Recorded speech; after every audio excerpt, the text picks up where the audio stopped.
I'm Deborah Lamata, and this is Women's Entrepreneur Spotlight. I believe that every woman entrepreneur has a story to tell. When we share our stories, we can help the next woman who is starting their own business, or even help someone who has been at it for a while. I hope that you can find your takeaway from these stories to help you in your journey of being a woman entrepreneur. Hi, I'm Deborah Lamata, and this is Women Entrepreneur Spotlight. Today, I have a very special guest, Eunice Chen-Promotorov, owner of Mrs. At Last. And did I pronounce the last name correctly? You know, that's as close as you can get. It's Promotorov. At least that's how my husband tutors me on our last name. But that's pretty close for a North American accent, right? Thank you. So there are two questions that I like to ask to get us warmed up. If you could live or visit anywhere in the world, where would it be? Visit, we were supposed to go out to do a cruise from Shanghai to Japan pre-pandemic. That got canceled. And we wanted to do that because my husband really does love Asia, East Asian countries. And taking him back to, I think, where our ancestral lands are would have been fun, but that got canceled because of the pandemic. So that's really next on the list is to visit Japan. Didn't get a chance to do that. I had been there previously. He hadn't, and he loves all things, from Japan. We love living where we are. And so we are Canadians, both of us. Our business, of course, is situated out of Delaware. Our operations are out of the US, but we are Canadians by nationality. And we love living just north of Toronto. I think there's far more places that we could probably explore. But one of our favorite places in Canada, if you haven't had a chance to go before, is Whistler. The sights and the sounds and just the serenity is beautiful. Wow. If you like all things outdoors, from hiking to do things that are water related, Whistler is quite nice. Whistler's, just the scenery out there is amazing. So that's what it is currently. I may change my mind as I get more exposure to other geographies, right? That's great. And that's funny. I just interviewed my cousin, and she's in Canada on the West Coast. And she has been there. She's been there for a long time. And the pictures I have seen and what she says, it's absolutely beautiful. And yes, one day I would like to go to Canada and visit both sides and in between. It's going to take a while, though, to cover it all because we're so vast, right? Right, exactly. Yeah. So what advice would you give your 16-year-old self? I was thinking about that. I thought, 16 really isn't that long ago, but it is. It's like such a long time ago when it comes to lived experience.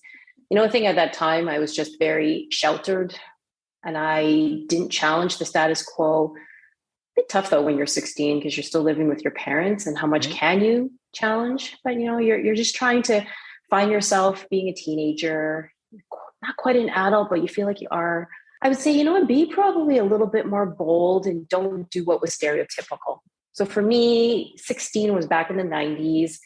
And then we did a lot of things that were very gender stereotypical. I should have probably thought, what is my true self?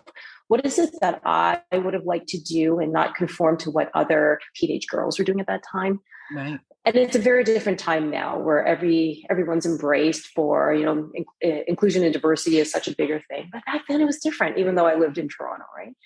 So I would say, have the courage just to break out, be your true self, and just be unapologetic for who you are. And I probably didn't do that as much as I would have liked, right? Yeah, no, I like that. And you're right. When we're 16, we sometimes think we know it all. And then sometimes it's like, nope, I'm good. I still want to be home. I'm not in any hurry. And then the next day, all right, I'm out the door. I'll see you. I've got it all covered. Mrs. At Last. Mrs. At Last has one simple goal: to give the gift of memories from the moment she said yes all the way to her happily ever after, which is your mission statement on your website, which I love. How and why did you want to start your own business? It really stemmed from our own wedding experience. So we just got married just over 7 years ago in 2015. Really small wedding. And we purposely did that for a reason. You wanted to be intimate. We wanted to be with our closest friends and family. And even that, we only had 27 people, including the two of us, was such a harrowing experience, along the way. And I didn't think I was going to turn into quote unquote one of those bridezillas, but I did. Everything was causing a meltdown, Deborah, from, I can't figure out the guest list, to where people are going to be seated, to how to change a venue very last minute. And I can't imagine what brides would have gone through if they had a 100 plus wedding, to even 300, because back in the day, people had a size of 300. Right. Absolutely. And I thought, you know what?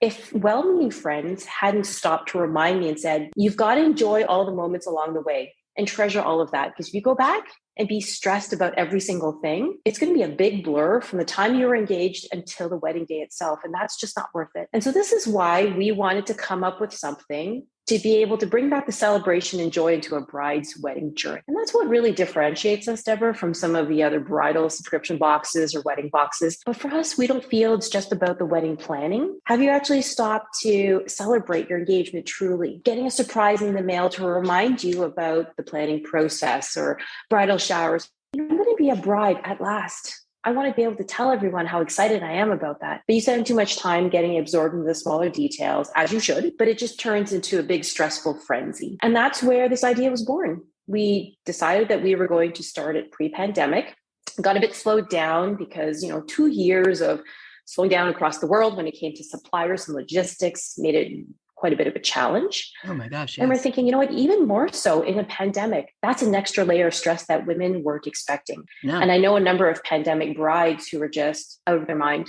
They had the perfect wedding plan, and all of a sudden all these COVID protocols, you wanted to keep your guests safe. The number of postponements they had to do until they finally had a small 50 person, maybe, when it was allowed. Just want to get married. It's not even about us anymore. It's about the importance of, the gesture and the commitment. Right. And so we're seeing a lot of trends around micro weddings. Many brides had to give up what they envisioned in mind, a big bridal shower, an engagement party, a bachelorette, going away to Vegas. Right. Doing all those really stereotypical things. Absolutely. And they had to settle. And some of our customers had said, you know what? The boxes themselves have made it more bearable. And it was a small way for me to be able to enjoy those milestone celebrations in a safe way with my close friends and family. It's not the same thing as having something big or major, but I still got to celebrate, and that helped make it memorable. Right? And so that's a nice feeling. It is. When you know that you've made a bit of a difference, especially, and we're not out of the pandemic, we still have to be cautious. Right. I think couples are rethinking about how they're doing things. And so in hindsight, glad that pre-pandemic we came up with this idea. It was born about our own experience. Right. And you know what? We're making it a bit more special for brides. And like you said, with COVID and the cancellations, along with being a podcaster, I'm also a wedding officiant. And I know 2 years ago when everything started to shut down and these brides were just besides themselves, with, like you said, they didn't have a venue anymore. They couldn't invite the people they wanted to have at their wedding day.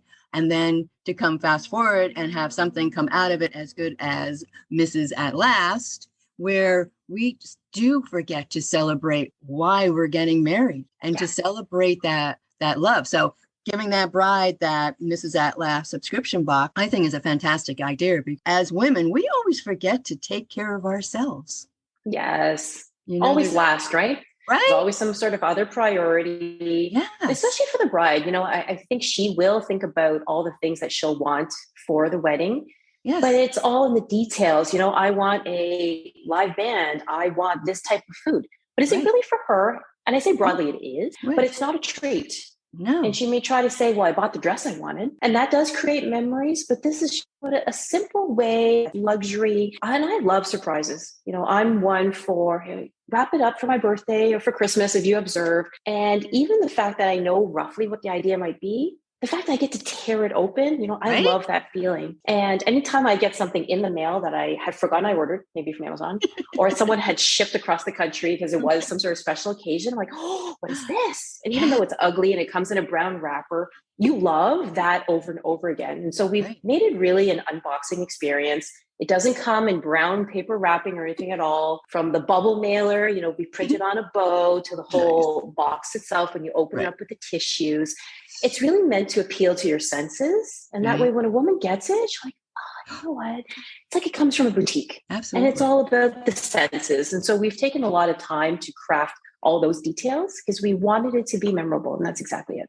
That's right. So, and it's a total experience. And before we go any further, Eunice, tell my Mhm. listeners where they can get in touch with you. Absolutely. So our website is www.mrsatLastbox.com. And we came up with the name because you know what? I wasn't a young bride in my 20s. By the time you do the math and said I was a teenager in my 90s, you know, there's well-meaning friends and family that are like, finally, you found the man or partner or spouse or whoever you want to be with in the future forever. Right. And that's why we came up with this clever name. You're a I Mrs. love it. at last. And even though you don't call yourself a Mrs., you know, in this day and age, maybe you still want to stay Ms. for professional reasons. It denotes the fact that you're settled, you know, and you're happy being in this type of relationship. You had a chance to commemorate it, etc. And you know, I don't want to sound a little bit old-fashioned. We'll call it classic. I At like that. last is, you know what? I finally made a decision that was good for me. Right. I've chosen this life partner, and I'm happy that we have, you know, this formal agreement of being coupled, right, and being in this relationship with a commitment. I love it. And the whole experience of the subscription box, I do love. So in the beginning, when you were putting your business together, now does your husband help with the business also? Are you partnered together, or is this your own business? Absolutely, we're partnered together, and we'll call him the founder because he's actually the brains and the entrepreneur behind the model itself. So I call myself co-founder as well as associate director.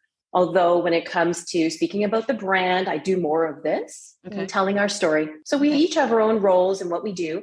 But yes, the backbone of the business is my husband, and he does that full time, running our e-commerce business. And did you two put together a business plan in the beginning? We do, and we did, because we do both have business backgrounds from working for large, major corporations. So we did come in with a structured business sense of what we need to do. And not just one plan. So for the listeners, really important, if you don't know how to do that yourself, is to get some advice on how to have, we call it very simply, you know, you need a plan A, B, C. Yes. Go up to Z, all the way down to that detail, because you need contingency plans, you need a workaround. What's the backup if you get some sort of wrench thrown your way? Despite us being very planful people with probably a plan C or D, there was always a wrench in which we've learned and been better for it, right? So always. Right. And I've said before too, even having, you know, you might start with plan A with your business plan, and it's going to evolve. It will evolve. I mean, as your business grows, as the structure changes, you know, that business plan is not set in concrete and will always be there, at least to refer back to. And I've told other people too, other women entrepreneurs, it's like, you know, it could be as much as a paragraph to start out with, but grow that business plan because you're going to use it in the beginning, the middle, and whenever you need to fall back on it. And a lot of small business owners also use it for small business loans, and that the banks and the lenders will ask for that business plan. So it's important in a lot of different ways. And I do talk a lot about that. So thank you for sharing what has worked for you too. Along with the business plan, marketing, how and what do you use, or how did you come about what works best for you as a marketing plan? That has evolved. And when you're saying, you know, you have to have multiple plans, our plan A is what well-meaning industry professionals said we had to do. And they said, you've got to be in the space of paid ads. You got to get on Google. You have to be on Facebook. You have to be on Instagram. You have to spend X number of dollars on paid ads to draw the people into your store. And so I think of the old adage, which is you got to draw a horse to the water. But if you know the rest of it is that you can't make it drink. And so this is something we've learned after quite a bit of an investment. I don't want to scare any of the listeners as to how much that is. You've got to figure out what's the right formula. And so we went in being very optimistic that yes, paid ads works for everybody. It wasn't nearly as exponentially fantastic as we had thought.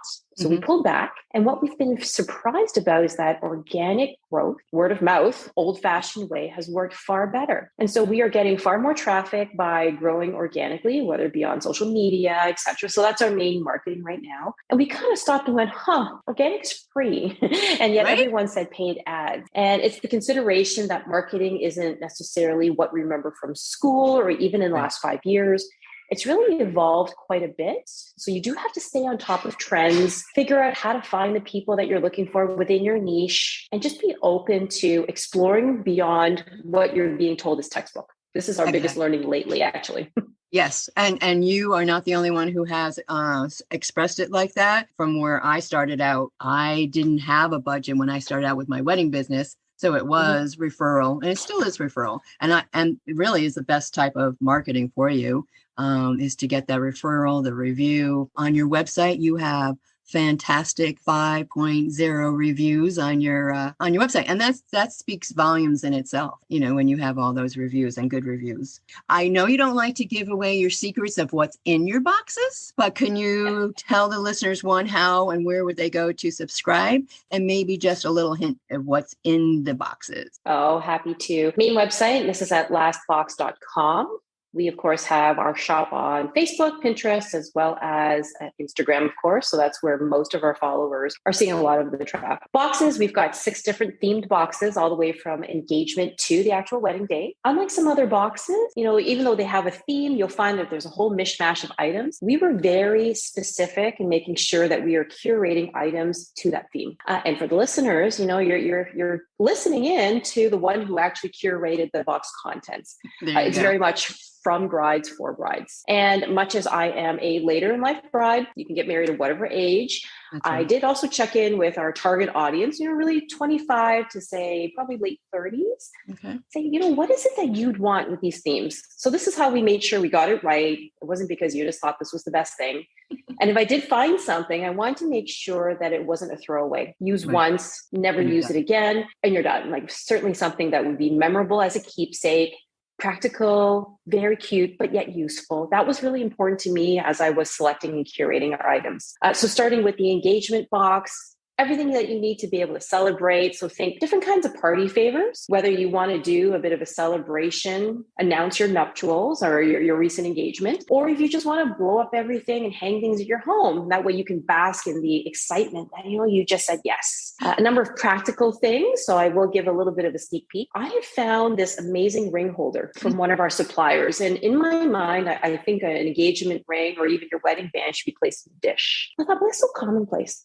So we found this cute little ring holder, Oh, I love sits it. up like a little cone. And that way, you know, because I'm notorious for putting down my rings when I'm washing my hands or doing the dishes. And then it blends into the countertop. Right. And then I can't find it. And I freak out that I've lost the ring. Like, So now it's just perched up by the side where I can actually see it. It doesn't take up a whole lot of space and you can move it around and it won't break. right. So it's a cute little ring holder. And then the other thing that's very practical, so I'll talk about practical, not necessarily all the fun things, a ring size adjuster. Because in the summertime, my fingers get a little bit, you know, they puff up a little bit. But in the winter, my rings just spin around a little too much. And I don't want to permanently resize it. Because Right. then it'll be too tight in the summer and it'll be perfect in the winter. So I just pop them on. They're super comfortable. Awesome. And even a day that, you know, maybe you're retaining just too much water because you indulge too much in the snacks, you can take it off and then Right. it fits nicely whenever. And I thought, these things are brilliant. So I It made is. sure to include items like that, I love some it. mementos, some keepsakes, 6 different themes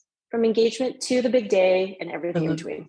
And then can you choose how often you receive the boxes? Yes. Because it really depends on how quickly you'll be getting married or if it's just around the corner. So if you pop into our website, there's a neat little tool. All you need to do is to pop in your wedding date, and then we provide you with two of the most likely options that we think will suit you. So there's a bit of an algorithm in the system. So you pop it in and you'll get a number of frequencies. Right now, we are offering them every 2 weeks, once a month, or every 2 months. Oh, nice. Most common is every month, because usually when the brides pop onto our website, they just got engaged and they're at least 6 months to a year out. Right. That's probably the most popular frequency. Okay. Some brides, though, you know, they're perhaps doing some sort of civil ceremony quite Right. soon, and they want to be able to have it faster. Right. Those are the ones that subscribe to your bi-weeklies. Finding is that gift givers, we do have bulk options as well. So you can get a 3-set box, you can get a 6-set. Oh, nice. Yeah. So our gift givers will say, you know, I'm going to buy all 3, have it shipped to my place. And then I may just kind of pop by every now and often to my girlfriend's place and surprise her with a box. So we've got some flexibility. It really depends on who's buying the boxes, you know, bride or gift giver. And if there's a custom type of plan that anyone needs for whatever special circumstances, we're happy to work with them on a one-off to make sure it suits them. Nice. So I love it. So are you working the business full time? I'm not. So my husband is. He Oh, manages all the logistics, working with suppliers and the execution of the plan. I say I help out part-time because I do work still full-time for a large corporation. okay. But I have to block off time to make sure that I'm supporting with my deliverables. I know you had said that you wanted me to talk a little bit about that.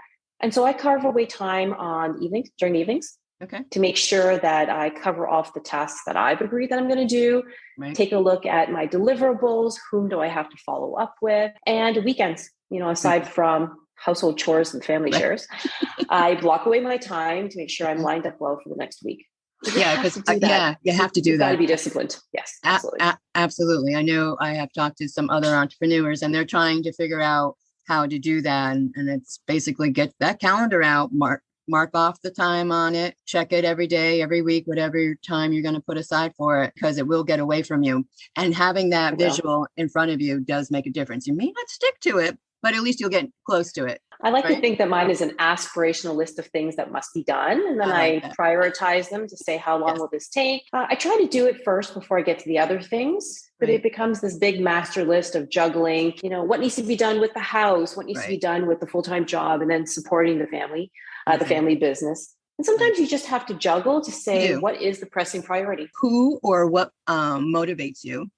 That's a multifold answer. I don't know how many of the listeners have done certain types of personality tests or et cetera, but I've done a number throughout my career, and I've realized I'm one of those ones that are very goals driven myself. I love lists and the ability to be able to check things off, be like, haha, I did that, got it done. There you go. So a lot of it is me setting my own bar or knowing what I want to achieve. What motivates me with the business itself is actually my husband. So he's always been an entrepreneur. Everything that he set his mind to when it comes to what startup or what business he's doing, he's been successful in. And so that carries me knowing that I'm investing time into our business. Absolutely. And so I find that encouraging because I'm new to being an entrepreneur and a co-founder and doing your own, small business. But that's what gives me confidence is there's a set model that works, right? So this is why the two of us keep plugging it together. 2 years in a pandemic, despite sometimes a lot of disappointing outcomes, but that's what keeps driving us. And we're doing it together, so that's fun too. Yeah, absolutely. It's nice to have a partner to bounce things off. It's nice to have somebody to sit down and say, all right, these are our challenges that we're having right now. How can we get around it? How can we work through it? So, because there's so many women entrepreneurs that do not have somebody else or don't know where to reach out. So just real quick, one of the things that I am trying to do with the Women's Entrepreneur Spotlight is to put a network of women so that we can reach out to each other. And I would love to be able to add your name to that list if that's okay with you. 100%. And Deborah, that actually aligns with my day job. So I work for a large organization in the space of diversity and inclusion.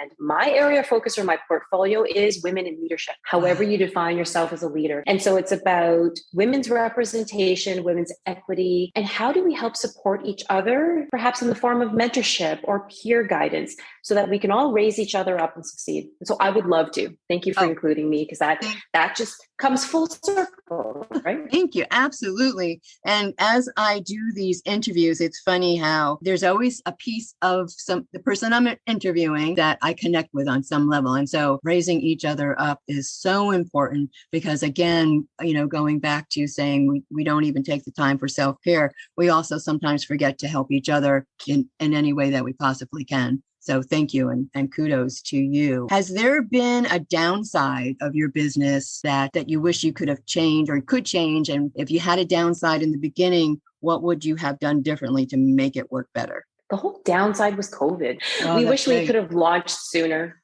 And so then our inventory was sitting for quite some time once it got produced. There was the delays in the supplier chain. What normally would have run really smoothly when it comes to supply chain would have been fine pre-pandemic. But then we found that, just getting product from abroad had some issues. And then customs brokers and a number of things. We feel that this was probably the biggest learning experience. Call it a practical MBA of sorts. Right. You can't learn what we've done in the last 2 years. No. So I want to say the length of time has been a bit of a downside. We wish we would have launched sooner. We're picking up now that things are reopening reopening back safely again. But this just goes back to the planning. You know, you never know what might be affecting all of us on a small or larger scale. This was one in a time in history. We're never going to live during this time again. But you can't really call that a downside because it allowed us time to do things properly. And so, but that's the two of us. Everything that's seemingly a challenge or an obstacle, we've looked at as being a huge learning experience that you normally would have never had to face. Exactly. I think we're all like that when we have had a problem or a downside, that we hopefully all look at it as a learning experience, because you can't look at it any other way. What advice would you give to another woman entrepreneur just starting their own business? Aside from, I think you've heard now a third time, make sure that if you don't know how to build a business plan, that you get some help from somebody who does. And it doesn't have to be an expert. Ask around, broaden your network. And I say as women, because, you know, women entrepreneurs have been around forever. But in the space that we're in, even though it's 2022, there are far more bold men entrepreneurs. And that's why we do need to reach out to the network, help support each other, and not be so, you know, hold everything close to chest. I think when we do get a chance to build each other up, you'll learn far more. And that's what we did. You know, I looked at a woman that I used to work with. She broke out from the corporate world and decided to start bravely her own business. And it was in the fashion industry. I'm like, yes, because, you know, when I knew her, she was very much into modeling and fashion and clothes. And we're like, good for you. And the fact that she left a very lucrative corporate job means a couple of things. One, do what you love, because, you know, much as money is important to be able to run things, if you hate your job, the money won't make up for it. So she did something she loved. And two, bravely do something that you're passionate about. I look at her from just being 2 years further ahead. She points us in the right direction. She shares some of her contacts where possible. And sometimes she just validates whether or not we're on the right track and what else we could have considered, because she had already been through it. Wow. So that's the power of a mentor, having a network in which you can rely on that just broaden things beyond what you're capable of doing yourself. That's right. And you definitely just believe in yourself and just go for it. Sometimes you just have to go and just say, I can do it. I can do this, no matter how scary it is. And like me, my knees were knocking when I did my first wedding. Same, right? Same. So on your website, your about page, and I love this, says pampering for all, and your pinky swear is to lessen the stress and to remind you to celebrate, which I absolutely love. And that comes back to, you know, what you were saying, that we need to celebrate ourselves and we need to, you know, do a little self-care, and having this box arrive, and you know it's for you, it's a surprise, you know, being able to have those feelings of opening up that box and going, I love it, and it's all for me, and I don't have to share it. Well, maybe, but it is for me, and I love everything about it. Eunice, thank you so much for today. I appreciate having you here today. It's been a pleasure speaking with you. I wish you the best and continued success. And any last words that you would like to share with my listeners? Last words is exactly what you had said. You know, go for it. Make sure you do have a plan and have fun and celebrate every little success along the way. And so much as we're encouraging brides to celebrate those milestones, do the same for yourself. And this is what I'm encouraging the listeners to do. Maybe it's not one big sales milestone or revenue that you're looking for, but if you learned something along the way and it was a positive win, stop and celebrate that too. Or else you're going to get so caught up on all the things that didn't go the right way that you're going to end up losing yourself. I love it. Thank you so much, Eunice. Mrs. At Last, again, I wish you much success, and I look forward to watching and seeing what's next for you. Thank you so much, Deborah. Pleasure talking to you today. Honored to talk. Thank you.